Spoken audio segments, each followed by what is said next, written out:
Good morning, everyone. Today we are going to study a chapter first, some basic concept of chemistry.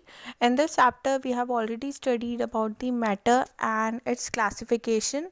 Now we are going to study about the properties of matter and their measurement.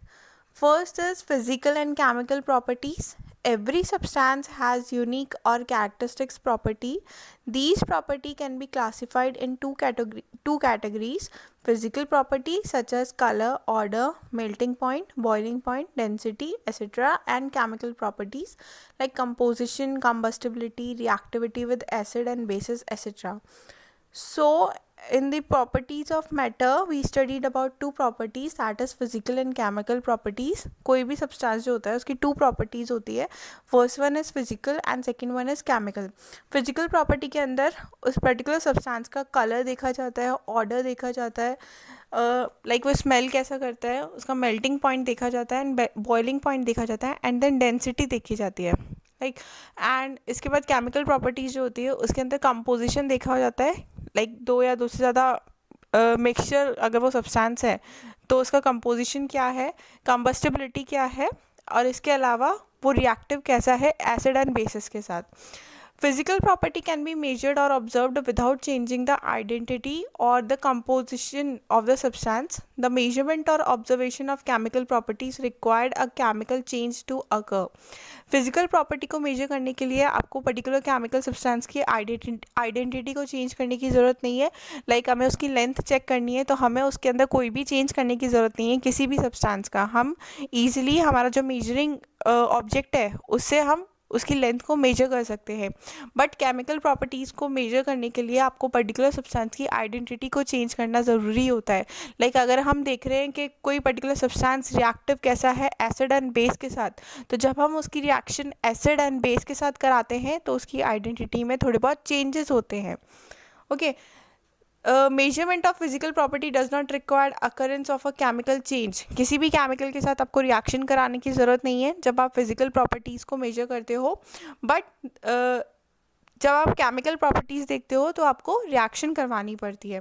The example of chemical properties are characteristics reaction of different substance.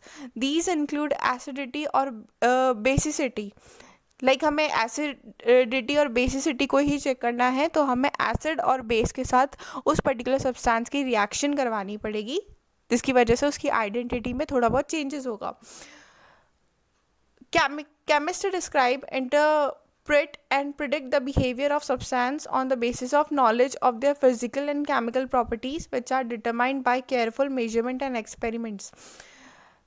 कोई भी chemist किसी भी substance की properties को कैसे check करता है, like physical property वो चेक करता है कि उसकी लेंथ कितनी है, उसके अंदर कैसी स्मेल आ रही है, या फिर उसका वेट कितना है, वॉल्यूम कितना है. और केमिकल प्रॉपर्टीज़ वो चेक करता है कि उसकी कंबस्टिबिलिटी कितनी है, एसिड एंड बेस के साथ उसका रिएक्शन कितना है, ओके, और उसका बर्निंग पॉइंट क्या है. In the following section we will learn about the measurement of physical properties. इस particular section के अंदर हमें chemical properties के बारे में नहीं पढ़ना है, सिर्फ physical properties के लिए पढ़ना है. तो next topic is measurement of physical property. Quantitative measurement of property is required for scientific investigation. किसी भी substance की अगर investigation यानी कि आपको उसके बारे में पता करना है physically, तो आपको क्या करना पड़ेगा, क्वांटिटेटिव मेजरमेंट करना पड़ेगा. क्वांटिटेटिव मतलब क्वांटिटी पे जो बेस्ड होता है.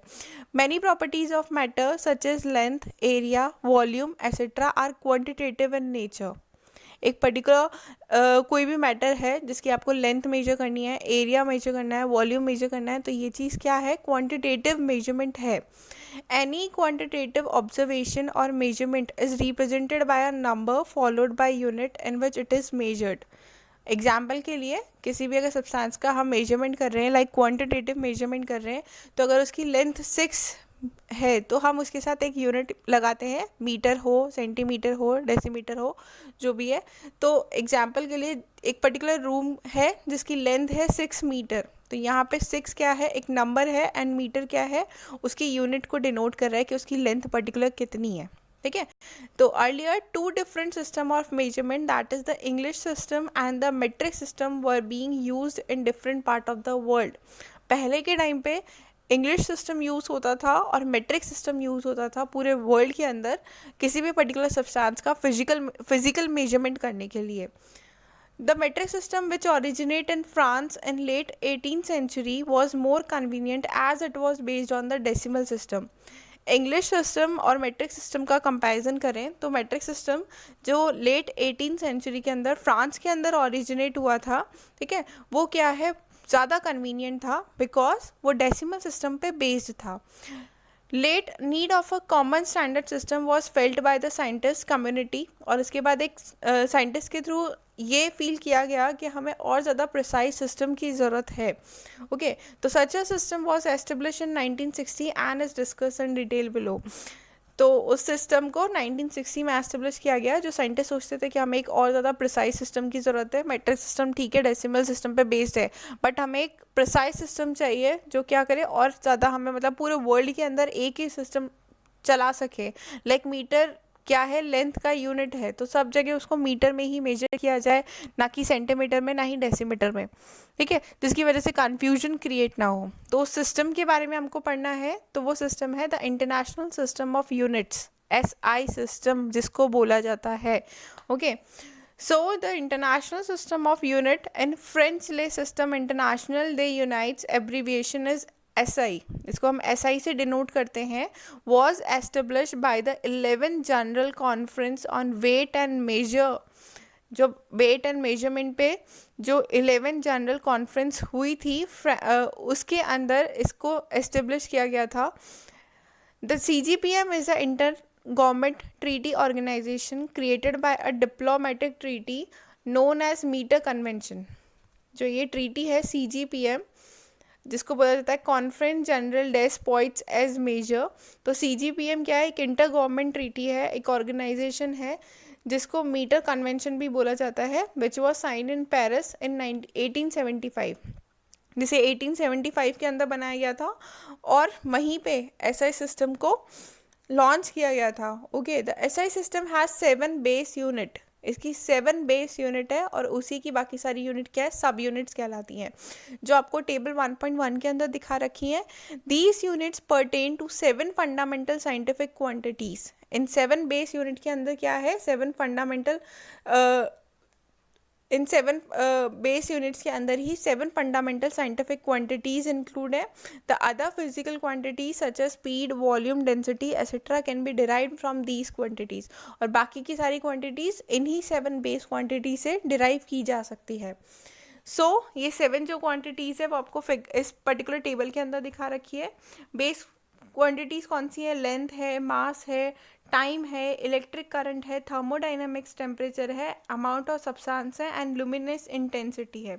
लेंथ का जो सिंबल होता है L और इसकी ऐसा यूनिट है मीटर, और मीटर का सिंबल क्या है, M, स्मॉल m. मास का सिंबल है स्मॉल m, किलोग्राम में इसको ऐसा यूनिट होती है इसकी किलोग्राम, और kg इसका सिंबल होता है. टाइम का सिंबल है T, इसकी ऐसा यूनिट है सेकंड, और इसका सिंबल होता है स्मॉल s. इलेक्ट्रिक करंट, इसका सिंबल होता है I, एंड जो ऐसा यूनिट है वो होती है एम्पियर, एंड कैपिटल A इसका सिंबल होता है. थर्मोडाइनमिक्स टेम्परेचर, इसको कैपिटल T से डिनोट करते हैं.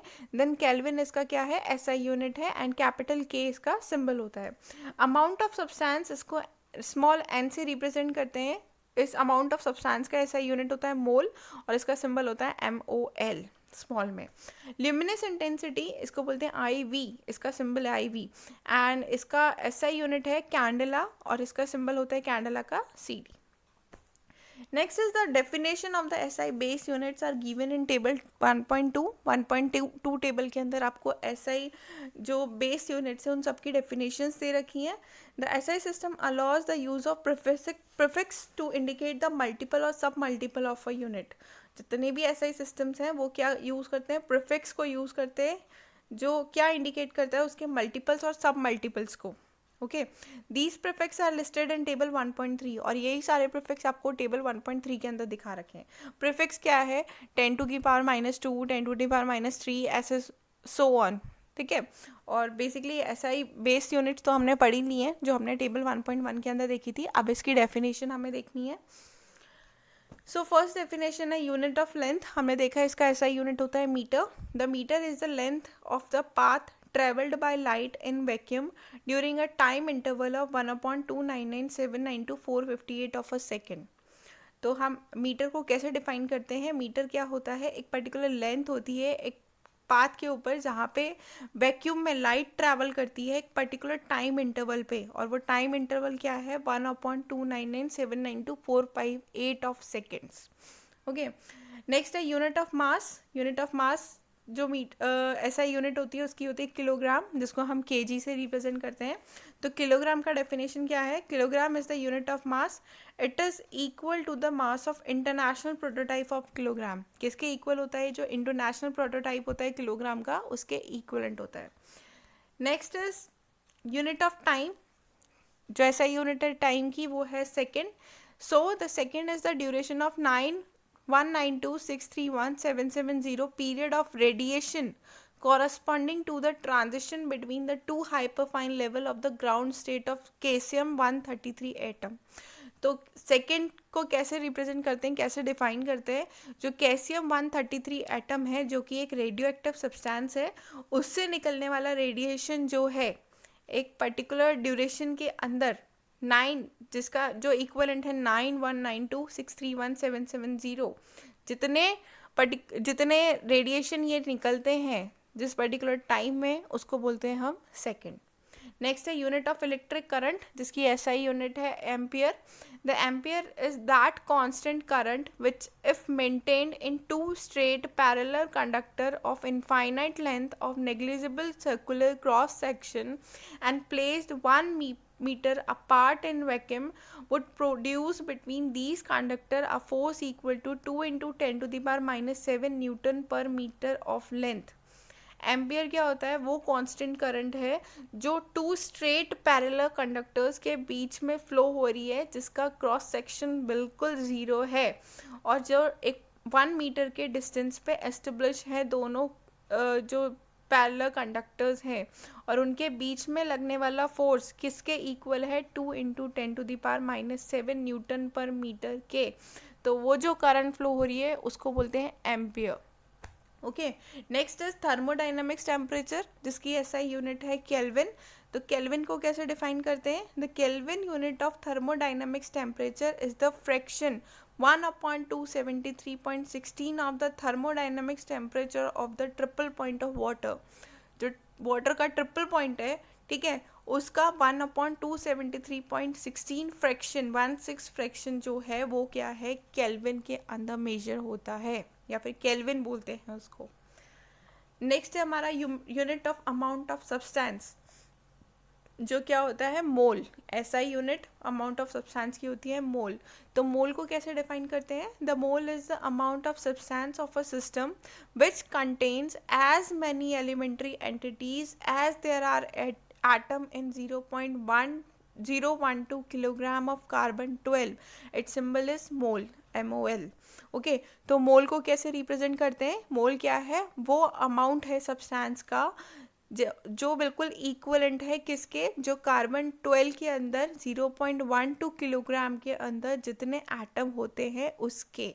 किसी भी सब्सटेंस का वो अमाउंट जो कार्बन 12 के 0.012 अमाउंट के इक्वल होता है वो क्या कहलाता है? मोल कहलाता है, और इसका सिंबल क्या होता है? MOL.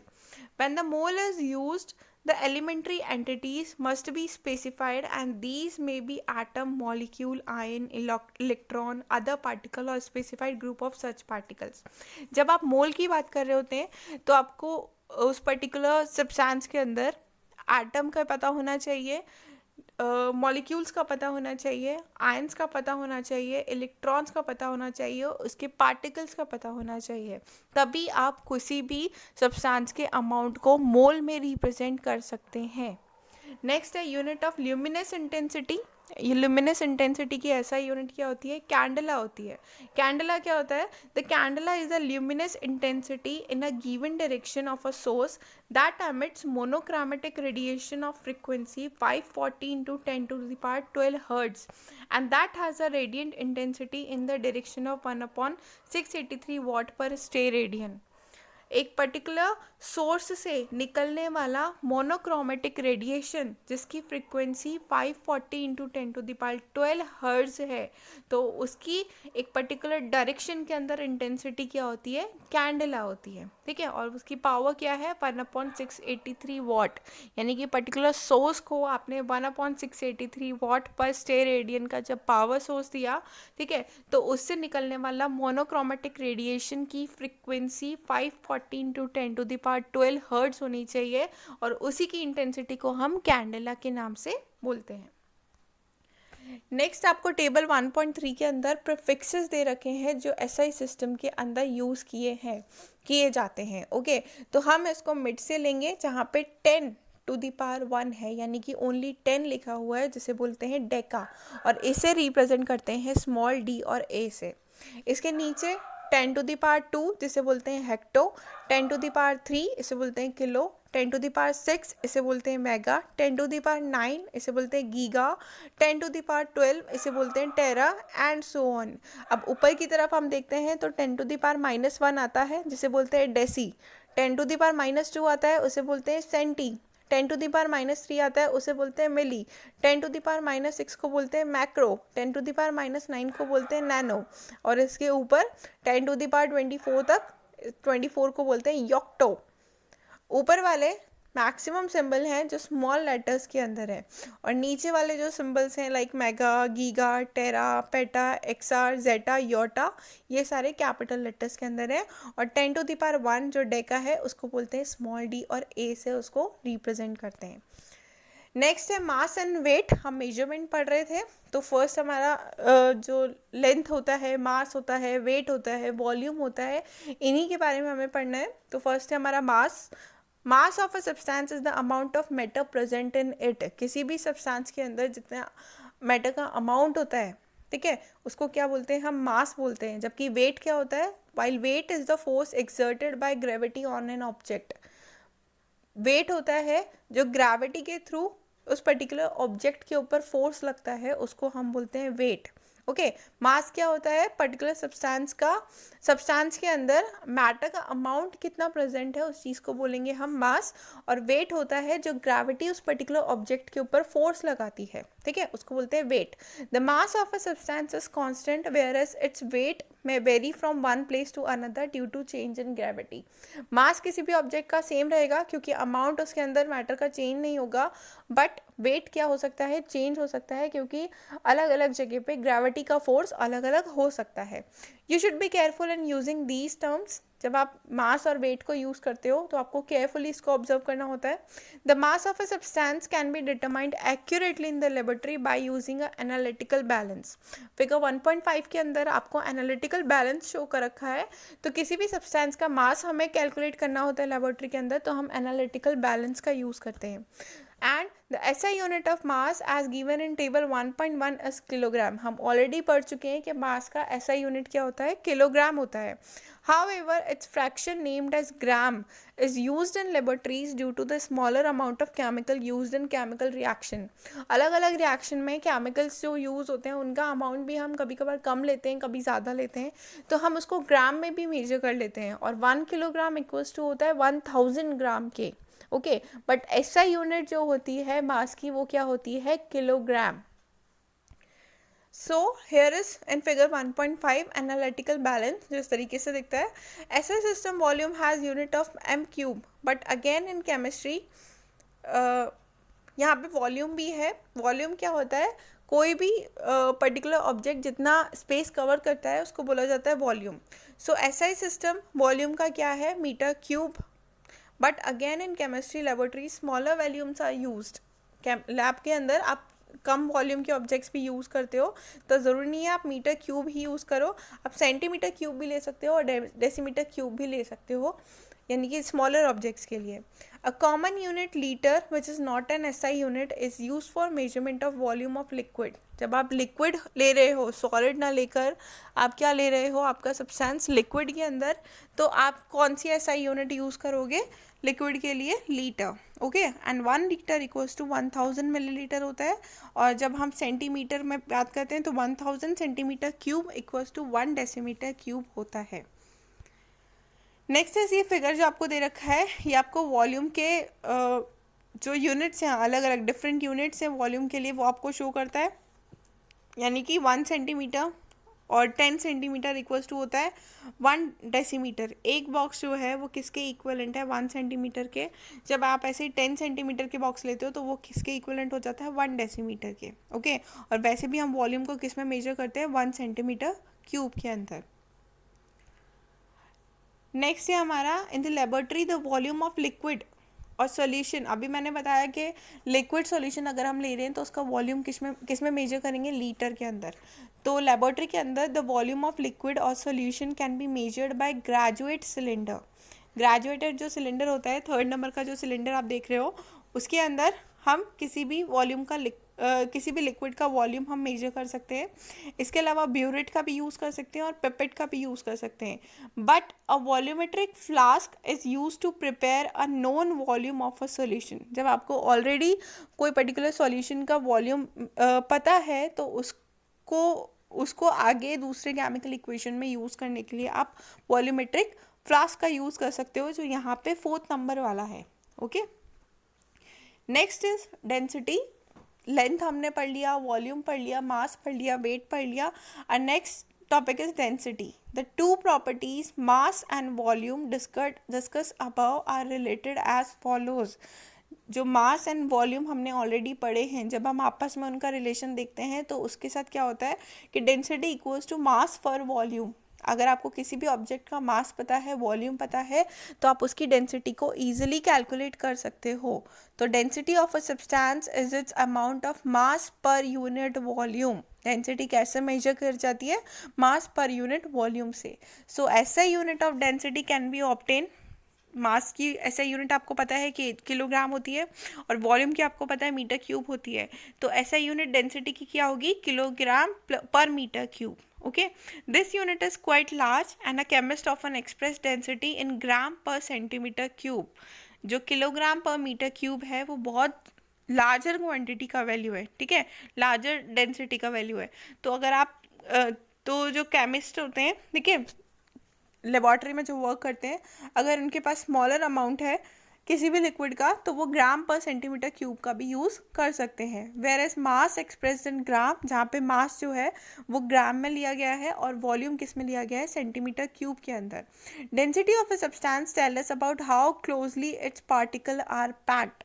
डेंसिटी क्या बताती है हमें कि किसी भी सब्सटेंस के जो पार्टिकल्स हैं वो कैसे पैक्ड हैं, आपस में टाइटली पैक्ड हैं, लूजली पैक्ड हैं, या फिर बहुत ही ज़्यादा लूज हैं। ओके, तो ये चीज़ हमें क्या बताती है, डेंसिटी बताती है। If density is more it means particle are more closely packed. अगर डेंसिटी आपका ज़्यादा अमाउंट आ रहा है, ज़्यादा आ रहा है, यानी कि like 100 kilogram per metre cube या फिर 100 ग्राम या फिर 1000 ग्राम पर सेंटीमीटर क्यूब आ रहा है, तो इसका मतलब उसके अंदर के पार्टिकल्स, उस पर्टिकुलर सब्सटेंस के पार्टिकल्स क्या है, बहुत ही ज़्यादा क्लोज है। नेक्स्ट इज टेम्परेचर की अगर हम बात करें तो टेम्परेचर को बेसिकली किस में मेजर किया जाता है, फ़ारेनहाइट में और केल्विन में। अभी तक हमने क्या पढ़ा था कि जो टेम्परेचर है उसका जो ऐसा यूनिट है वो क्या है, केल्विन है। तो यहाँ पे के क्या है, टेम्परेचर की ऐसा यूनिट। तो thermometer based on the scale are shown in figure 1.8। और जो थर्मोमीटर होता है, जो फ़ारेनहाइट, केल्विन और डिग्री सेल्सियस, इन तीनों का आपको अभी फिगर 1.8 में आप देख सकते हो। Generally the thermometer with Celsius scale are calibrated from 0 degree to 100 degree. जो सेल्सियस स्केल होता है उसका थर्मोमीटर 0 से 100 डिग्री तक होता है। Where these two temperature are the freezing point and the boiling point of water. 0 degree क्या है, फ्रीजिंग पॉइंट है वाटर का। 100 डिग्री क्या है, बॉइलिंग पॉइंट है वाटर का। So the Fahrenheit scale is represented between 32 degree to 212। जैसे Celsius, degree Celsius वाला जो स्केल है वो आपको 0 से 100 बताएगा, सिमिलरली जो फ़ारेनहाइट स्केल है वो आपको 32 डिग्री से 212 डिग्री बताएगा। अब यहाँ पे रिलेशनशिप हम देखें डिग्री फ़ारेनहाइट और डिग्री सेल्सियस के अंदर, तो डिग्री फ़ारेनहाइट इक्वल्स टू होता है 9/5 डिग्री सेल्सियस प्लस 32। तो अगर आपके पास डिग्री सेल्सियस की वैल्यू है तो आप उस वैल्यू को डिग्री फ़ारेनहाइट में इस फॉर्मूले से चेंज कर सकते हो। और केल्विन स्केल सेल्सियस स्केल से कैसे रिलेट होता है, kelvin equals two degree Celsius plus 273.15। तो यहाँ पे अगर आपके पास डिग्री सेल्सियस की वैल्यू है तो आप उसको केल्विन में 273.15 से ऐड करके आप उसे केल्विन में चेंज कर सकते हो। ओके, सो फिगर 1.8 के अंदर हमने बोला था कि केल्विन, सेल्सियस और फ़ारेनहाइट तीनों स्केल आपको दे रखे हैं। सेल्सियस स्केल 0 डिग्री से 100 डिग्री सेल्सियस तक होता है। 0 डिग्री क्या है, फ्रीजिंग पॉइंट है और वाटर का, और 100 डिग्री सेल्सियस क्या है, बॉइलिंग पॉइंट है वाटर का। सिमिलरली केल्विन स्केल 273.15 केल्विन यानी कि 0 डिग्री सेल्सियस ही होता है ये, जो कि एक फ्रीजिंग पॉइंट है वाटर का, और ये कहाँ तक जाता है, 373 केल्विन तक। सिमिलरली फ़ारेनहाइट स्केल की बात करें तो 32 डिग्री फ़ारेनहाइट ये 0 डिग्री सेल्सियस के इक्वल होता है, and 212 degree Fahrenheit 100 degree Celsius के इक्वल होता है।